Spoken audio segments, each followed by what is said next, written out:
স্বাধীনতা সার্বভৌমত্ব রক্ষা ছাড়াও উন্নয়ন কর্মকাণ্ডের সম্পৃক্ততা বাড়াতে হবে। সশস্ত্র বাহিনী দিবসে প্রধানমন্ত্রী। বঙ্গবন্ধু শেখ মুজিবুর রহমানের আদর্শে এবং মুক্তিযুদ্ধের চেতনায় উজ্জীবিত সশস্ত্র বাহিনী আমাদের জাতির অহংকার। দেশের সার্বভৌমত্ব রক্ষার পাশাপাশি উন্নয়নমূলক কাজে অবদান রেখে দেশের গৌরব সমুন্নত রাখতে পারেন, আমি সেটাই বিশ্বাস করি।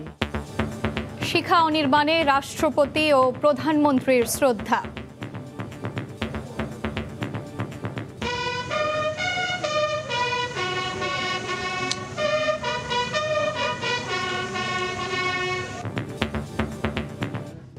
দেখছিলেন প্রধান শিরোনাম। সন্ধ্যার সময় সঙ্গে আছি আমি এশা হোসেন। এবার অন্যান্য শীর্ষ সংবাদ। বেগম জিয়ার বিদেশে চিকিৎসার অনুমতি না দিলে পদত্যাগের হুমকি বিএনপি এমপিদের। স্বরাষ্ট্রমন্ত্রীর কাছে জোট নেতাদের আবেদন। সরকার পতনের হুঁশিয়ারি মির্জা ফখরুলের। বাস ভাড়া অর্ধেক দিতে চাওয়ায় বদরুন্নেসা কলেজের ছাত্রীকে ধর্ষণের হুমকি। প্রতিবাদে সহপাঠীদের বিক্ষোভ। বিভিন্ন কলেজে শিক্ষার্থীদের সমাবেশ। বাবার কাছে বাংলাদেশেই থাকবে জাপানি 2 শিশু। মা বছরে 3 বার এসে থাকতে পারবেন 10 দিন করে, খরচ দিবেন বাবা। হাইকোর্টের রায়।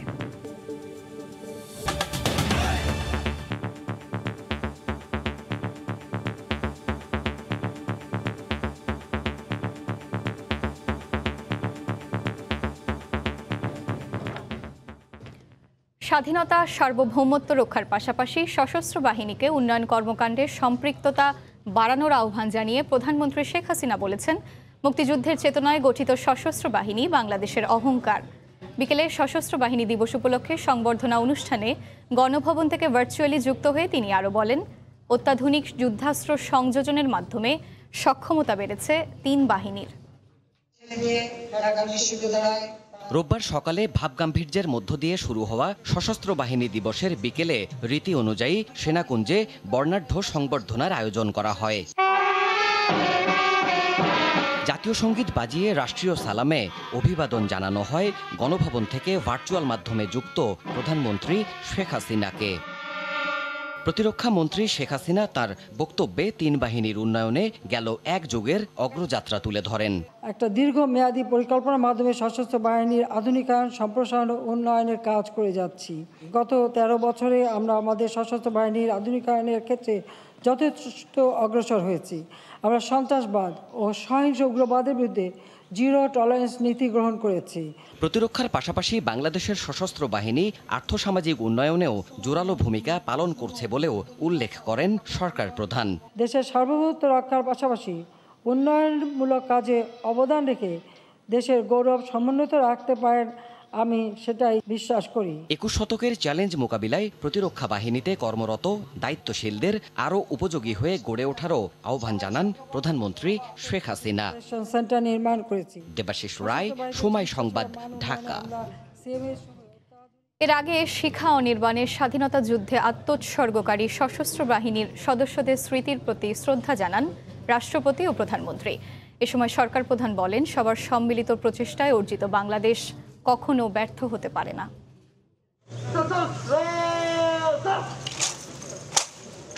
21শে নভেম্বর সশস্ত্র বাহিনী দিবস। 1971-এর মহান মুক্তিযুদ্ধ চলাকালে এই দিনে সেনা, নৌ ও বিমান বাহিনী সম্মিলিতভাবে পাকিস্তানি বাহিনীর বিরুদ্ধে আক্রমণের সূচনা করেন। এদিন মুক্তিযুদ্ধে সশস্ত্র বাহিনীর অবিস্মরণীয় অবদান ও বীরত্বগাথা জাতি গভীর শ্রদ্ধার সঙ্গে স্মরণ করে। দিবসটি উপলক্ষে মহান স্বাধীনতা যুদ্ধে আত্মোৎসর্গকারী সশস্ত্র বাহিনীর সদস্যদের স্মৃতির প্রতি শ্রদ্ধা জানিয়ে ঢাকা সেনানিবাসের শিখা অনির্বাণে ফুল দেন রাষ্ট্রপতি ও প্রধানমন্ত্রী।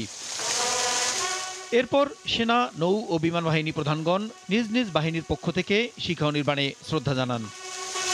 এরপর দিবসটি উপলক্ষে আয়োজন করা হয় স্বাধীনতা যুদ্ধে খেতাবপ্রাপ্ত মুক্তিযোদ্ধা ও তাদের উত্তরাধিকারীদের সম্বর্ধনা দেয়া এবং 2020-21 সালের জন্য সশস্ত্র বাহিনীর সর্বোচ্চ শান্তিকালীন পদকপ্রাপ্ত সদস্যদের পদক প্রদান অনুষ্ঠান। গণভবন থেকে ভার্চুয়ালি যুক্ত হন প্রধানমন্ত্রী শেখ হাসিনা। মুক্তিযোদ্ধারা যে যেখানে থাকুক, যে দলেই থাকুক না কেন, মুক্তিযোদ্ধা হিসেবেই তারা সম্মান পাবে। যদিও 2001-এ যারা ক্ষমতায় এসেছিল তারা যেহেতু স্বাধীনতা বিরোধীদের নিয়েই ক্ষমতায় আসে, প্রকৃতপক্ষে মুক্তিযুদ্ধের সেই চেতনাকে আবার ধ্বংস করার চেষ্টা করে। বীর মুক্তিযোদ্ধা ও সশস্ত্র বাহিনীর আত্মত্যাগ আর সবার সম্মিলিত প্রচেষ্টায় অর্জিত বাংলাদেশ কখনো ব্যর্থ হতে পারে না মন্তব্য করে সরকার প্রধান বলেন, জাতির পিতার আদর্শে চলমান অগ্রযাত্রা যেন কোনোভাবেই ব্যাহত না হয়। বাংলাদেশকে বিশ্ব মর্যাদায় আমরা আজকে নিয়ে এসেছি। এই মর্যাদা ধরে রেখে বাংলাদেশ এগিয়ে যাবে। প্রধানমন্ত্রীর পক্ষ থেকে ৫ জন সেনা, ২ জন নৌ এবং ১ জন বিমান বাহিনীর সদস্যকে শান্তিকালীন পদক পরিয়ে দেন মুক্তিযুদ্ধ বিষয়ক মন্ত্রী আকম মোজাম্মেল হক। প্রসূন আশিস, সময় সংবাদ, ঢাকা। বিএনপি চেয়ারপারসন বেগম খালেদা জিয়ার বিদেশে চিকিৎসার অনুমতি না দিলে সংসদ থেকে পদত্যাগের হুমকি দিয়েছেন দলটির এমপিরা। সকালে সংসদ ভবনের সামনে মানববন্ধনে অংশ নিয়ে তারা বলেন, প্রধানমন্ত্রীর নির্বাহী আদেশের মাধ্যমে বেগম জিয়ার বিদেশে চিকিৎসা সম্ভব। এদিকে বিএনপি চেয়ারপারসনকে দেশের বাইরে নিয়ে চিকিৎসা করাতে স্বরাষ্ট্রমন্ত্রীর কাছে লিখিত আবেদন করেছেন ২০ দলীয় জোট নেতারা। হাসপাতালে চিকিৎসাধীন বিএনপি চেয়ারপারসন বেগম খালেদা জিয়াকে বিদেশে পাঠিয়ে চিকিৎসার দাবিতে গত কয়েক সপ্তাহ ধরেই লাগাতার কর্মসূচি পালন করছে বিএনপি। এরই ধারাবাহিকতায় রোববার পূর্ব ঘোষণা অনুযায়ী জাতীয় সংসদ ভবনের সামনে মানববন্ধনে অংশ নেন বিএনপির সংসদ সদস্যরা। বিএনপি এমপিরা অভিযোগ করে বলেন, ৪০১ ধারা নয়, সরকারের রাজনৈতিক প্রতিহিংসা বেগম জিয়ার বিদেশে চিকিৎসা পাওয়ার ক্ষেত্রে প্রধান অন্তরায়। ওনার যদি কিছু হয় তার পুরো দায়ভার কিন্তু এই সরকারকে নিতে হবে। সরকার ইচ্ছে করলে নির্বাহী আদেশের মাধ্যমে তাকে দেশের বাইরে অন্তপক্ষে সুচিকিৎসার জন্য পাঠাইতে পারে। এদিকে ২০ দলীয় জোটভুক্ত ৫টি দলের নেতারা সচিবালয়ে স্বরাষ্ট্রমন্ত্রীর সঙ্গে দেখা করে বেগম জিয়াকে চিকিৎসার জন্য বিদেশে যাওয়ার অনুমতি চেয়ে লিখিত আবেদন করেন। অত্যন্ত আন্তরিকতার সঙ্গে আলাপ করেছেন, গ্রহণ করেছেন, বলেছেন মাননীয় প্রধানমন্ত্রীর সঙ্গে তিনি নিশ্চয়ই এটা অবহিত করবেন। পরে বিষয়টি নিয়ে গণমাধ্যমে স্বরাষ্ট্রমন্ত্রী আবেদনটি আইন অনুযায়ী বিবেচনার আশ্বাস দেন। তারা আবেদন করেছেন যে আবেদনটি মাননীয় প্রধানমন্ত্রীর কাছে পাঠিয়ে দেওয়ার জন্য। আমরা সেটা আমাদের প্রসেস করে আমরা দেখব, কিন্তু আইনের ভাষায় বলা যায় এটার কোনো স্কোপ নেই। তারা যদি ওই জায়গাটাতে একটা বিশৃঙ্খল পরিস্থিতি সৃষ্টি করেন তাহলে কিন্তু আমাদের আইন শৃঙ্খলা বাহিনী যথাযথ ব্যবস্থা নেবেন। গত ১৩ নভেম্বর থেকে রাজধানীর এভার কেয়ার হাসপাতালে চিকিৎসাধীন বেগম জিয়া। তিনি শারীরিক নানা জটিলতায় ভুগছেন। মার্জিয়া মুমু, সময় সংবাদ, ঢাকা। এদিকে একদিনের ব্যবধানে আবারও বেগম জিয়ার বিদেশে চিকিৎসার দাবিতে সরকার পতনের হুমকি দিয়েছেন বিএনপি নেতারা। বলেন, আইনের মধ্যে থেকেই বেগম জিয়াকে বিদেশে চিকিৎসা দেওয়া সম্ভব। বিকেলে ঢাকা রিপোর্টার্স ইউনিটিতে এক আলোচনা সভায় বক্তব্য রাখেন তারা। ১৩ নভেম্বর তৃতীয়বার বিএনপি চেয়ারপারসন বেগম খালেদা জিয়াকে এভার কেয়ার হাসপাতালে ভর্তির পর দল ও পরিবারের পক্ষ থেকে বিদেশে চিকিৎসার জোর দাবি জানানো হয়। তবে সরকারের পক্ষ থেকে তা নাকচ করে দেওয়া হয়। তবে বিএনপি তাদের দাবিতে অনড় থেকে বিভিন্ন আন্দোলন কর্মসূচি ঘোষণা করে। রোববার রাজধানীর ঢাকা রিপোর্টার্স ইউনিটিতে মাওলানা ভাসানীর মৃত্যুবার্ষিকী অনুষ্ঠানে বিএনপি নেতারা বলেন, আইনের মধ্যে থেকেই বিএনপি নেত্রীকে দেশের বাইরে চিকিৎসা দেওয়া সম্ভব। আইনের কথা বলো, তোমাদের প্রিয় লোকদের ভাইরা বিদেশে থাকলে খুনের অপরাধে শাস্তি নিয়ে তাদেরকে মাফ করে দিতে পারো। তোমাদের নেতাদের ছেলে মেয়েরা অপরাধ করলে জেলে না গেলেও তাদের দণ্ড মওকুফ হয়। আর আইনে লেখা আছে নির্বাহী আদেশ তুমি সেই অনুযায়ী সংশোধন করতে পারো না। দেশনেত্রী বেগম খালেদা জিয়া বিনা কারণে জেলে এবং আজকে মৃত্যু পথযাত্রী। আজকে মানুষের অধিকার নাই, গণতন্ত্র নাই, ভোটের অধিকার নাই। মানুষ আজকে বিক্ষুব্ধ। এর একটা অবশ্যই বিস্ফোরণ ঘটবে। একই অনুষ্ঠানে বিএনপির মহাসচিব বলেন, বেগম খালেদা জিয়াকে বিদেশে চিকিৎসা দেওয়ার সুযোগ দেয়া না হলে সরকার পতন আন্দোলনের ডাক দেবে দলটি। অবিলম্বে দেশনেত্রী বেগম খালেদা জিয়াকে বিদেশে চিকিৎসার সুযোগ দেওয়া হোক, তাকে মুক্তি দেওয়া হোক। তা না হলে এই সরকারের পতনের আন্দোলন তাদেরকে অবশ্যই। হাসপাতালে ভর্তি বেগম খালেদা জিয়ার অবস্থা অপরিবর্তিত। তাকে চিকিৎসকরা নিবিড় পর্যবেক্ষণে রেখেছেন। এমআর আমিন, সময় সংবাদ, ঢাকা। মোবাইল কোম্পানিগুলোকে ইউটিউবে বিনোদনমূলক কন্টেন্ট দেওয়ার জন্য অনুমতি দেওয়া হয়নি। লাইসেন্স ছাড়াই বেআইনিভাবে এ কাজ তারা করছে। তবে এ বিষয়ে অভিযোগ পেলেই ব্যবস্থা নেওয়া হবে বলে জানিয়েছেন তথ্য ও সম্প্রচার মন্ত্রী ডক্টর হাসান মাহমুদ। বিশ্ব টেলিভিশন দিবসে অ্যাটকো আয়োজিত আলোচনা সভায় একথা বলেন তিনি। এছাড়া সেট টপ বক্সের বেশি দাম নেয়ার বিষয়টি মনিটরিং করা হবে বলেও জানান মন্ত্রী। গতিময় তথ্য প্রযুক্তির এই সময়ে এখনো আপামর মানুষের কাছে অন্যরকম আবেদন রাখে টেলিভিশন। তথ্য এবং বিনোদনের অন্যতম মাধ্যম চারকোনা বোকাবাক্স। বিশ্ব টেলিভিশন দিবসে টেলিভিশন ওনার্স অ্যাসোসিয়েশন অ্যাটকো আয়োজন করে আলোচনা সভার। পরিশুদ্ধ সমাজ করতে টেলিভিশনের ভূমিকার কথা তুলে ধরে প্রধান অতিথির বক্তব্যে তথ্য ও সম্প্রচার মন্ত্রী বলেন, মোবাইল কোম্পানির বিনোদনমূলক কোনো কন্টেন্ট ইউটিউবে চালানোর লাইসেন্স প্রদান করা হয়নি। এ ব্যাপারে আনুষ্ঠানিকভাবে অবহিত করলে ব্যবস্থা নেওয়ারও আশ্বাস দেন তিনি। বিভিন্ন টেলিফোন কোম্পানিগুলো তারা এন্টারটেইনমেন্ট কন্টেন্ট তৈরি করে সেগুলো আবার একটা ইউটিউব চ্যানেল হিসাবে তারা সেগুলো চালাচ্ছে, তাদেরকে সেই লাইসেন্স দেওয়া হয়নি। আমি সেই জন্যে বিটিআরসি এবং টেলিকম মিনিস্ট্রিকে আমরা বেশ কয়েকবার চিঠি দিয়েছি। লাইসেন্সের শর্ত ভঙ্গ করে কেউ কিছু করবে, সেটি হতে পারে না। এই টেলিভিশন শিল্পকে সমাজ গঠনে, ব্যক্তি জীবন গঠনে এবং আমাদের নতুন প্রজন্মকে প্রত্যয়ী করার ক্ষেত্রে কাজে লাগাতে পারি। মন্ত্রী আরো বলেন, অযাচিতভাবে সেট টপ বক্সের দাম নেওয়া হলে সেটিও মনিটরিং করা হবে। মানুষ প্রত্যেককে সেট টপ বক্স কিনতে হবে। সরকারের অবস্থান অত্যন্ত স্পষ্ট, জনগণের উপর যাতে কোনোভাবেই অযাচিতভাবে বেশি টাকার সেট টপ বক্স বিক্রি করা না হয়, সেটা আমরা মনিটর করব। আকাশ সংস্কৃতির প্রভাব থেকে দূরে রেখে নতুন প্রজন্মকে দেশপ্রেমে উদ্বুদ্ধ করতে ভূমিকা রাখতে দেশীয় টেলিভিশন চ্যানেলগুলোর প্রতি অনুরোধ মন্ত্রীর। অনুষ্ঠানে অ্যাটকোর পরিচালক ও সদস্যরাও উপস্থিত ছিলেন। তানজিলা খান মিম, সময় সংবাদ, ঢাকা। আপাতত নিষ্পত্তি হলো আলোচিত জাপানি 2 শিশুর মামলা। এক শিশু থাকবে জাপানি মায়ের কাছে আর 2 শিশু থাকবে বাংলাদেশে বাবার কাছে। তবে মা তার 2 সন্তানের সঙ্গে জাপান থেকে এসে বছরে 3 বার 10 দিন করে থাকতে পারবেন। সেক্ষেত্রে খরচ হিসেবে 10 লাখ টাকা দিতে হবে বাবাকেই। আইনজীবী বলছেন, 2 শিশু বাবার কাছে থাকার ইচ্ছা জানানোই আদালতে রায় দেন।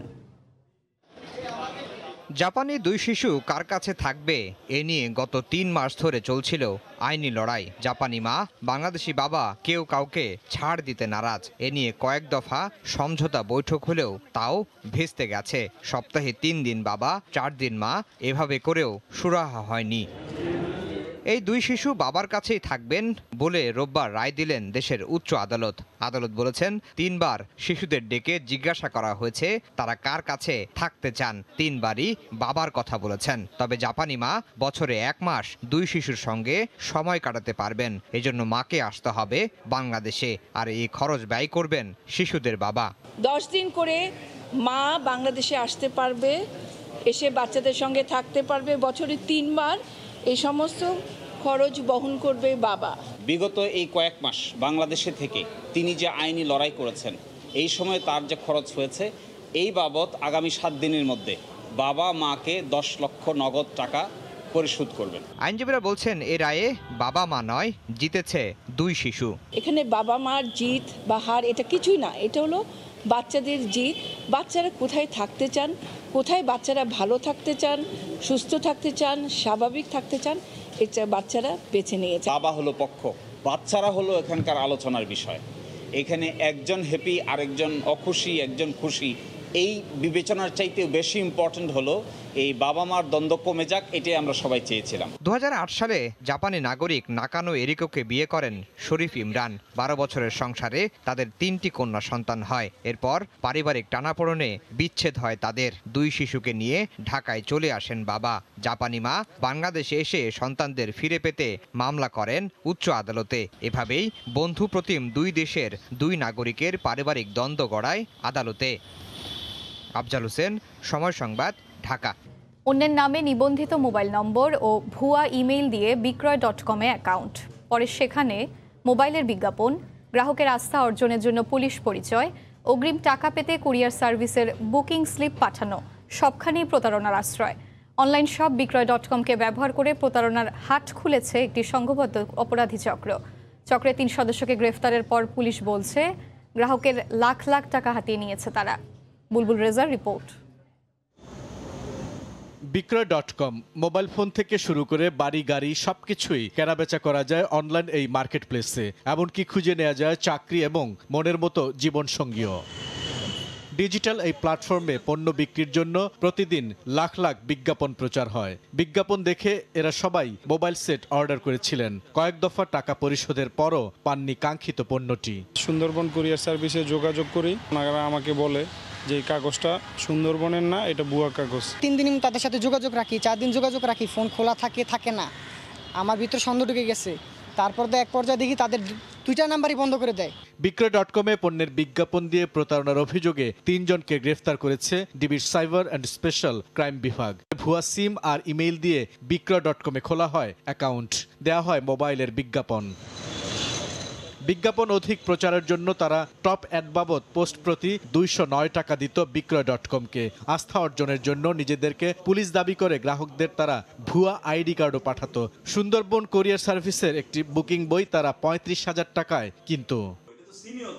পুলিশ বলছে দায় এড়ানোর সুযোগ নেই বিক্রয়.কম ও সুন্দরবন কুরিয়ার সার্ভিসের। ইতিপূর্বে বিক্রয়.কমে অনেকগুলি ঘটনা এরকম ঘটেছে। যেহেতু এটা একটা প্ল্যাটফর্ম, এটা যাতে প্রতারকরা ব্যবহার না করতে পারে, বিক্রয়.কমের কর্তৃপক্ষকে অনেক সচেতন হওয়া উচিত ছিল। কুরিয়ার সার্ভিসের যারা কর্তৃপক্ষ আছে তাদেরকে ওই বিষয়ে সজাগ থাকা উচিত। তার বইগুলি কিভাবে গেলে এটাও কিন্তু আমরা এই মামলার তদন্তের স্বার্থে আমরা কিন্তু এটা নিয়েও কাজ করব।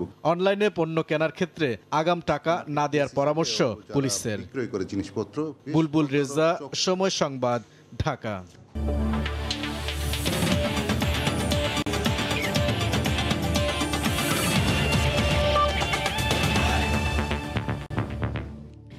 সিরিজের শেষ টি20তে কাল মুখোমুখি হবে বাংলাদেশ ও পাকিস্তান। মিরপুর শেরেবাংলা স্টেডিয়ামে ম্যাচটি শুরু হবে দুপুর 2টায়। টি20 বিশ্বকাপের সুপার 12-এ ব্যর্থতার পর থেকে সমালোচনায় জর্জরিত হচ্ছে বাংলাদেশ দল।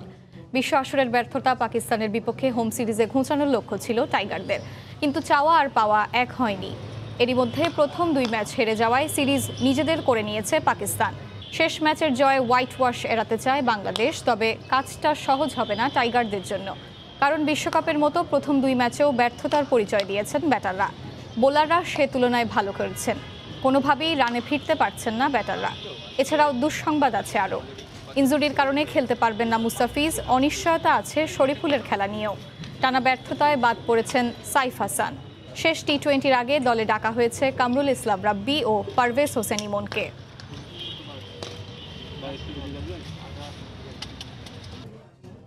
এ পর্যায়ে শীর্ষ সংবাদ জানিয়ে দিচ্ছি আরেকবার।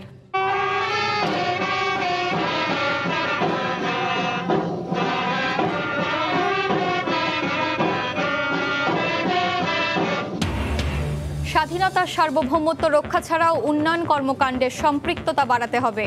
সশস্ত্র বাহিনী দিবসে প্রধানমন্ত্রী। শিখা অনির্বাণে শ্রদ্ধা।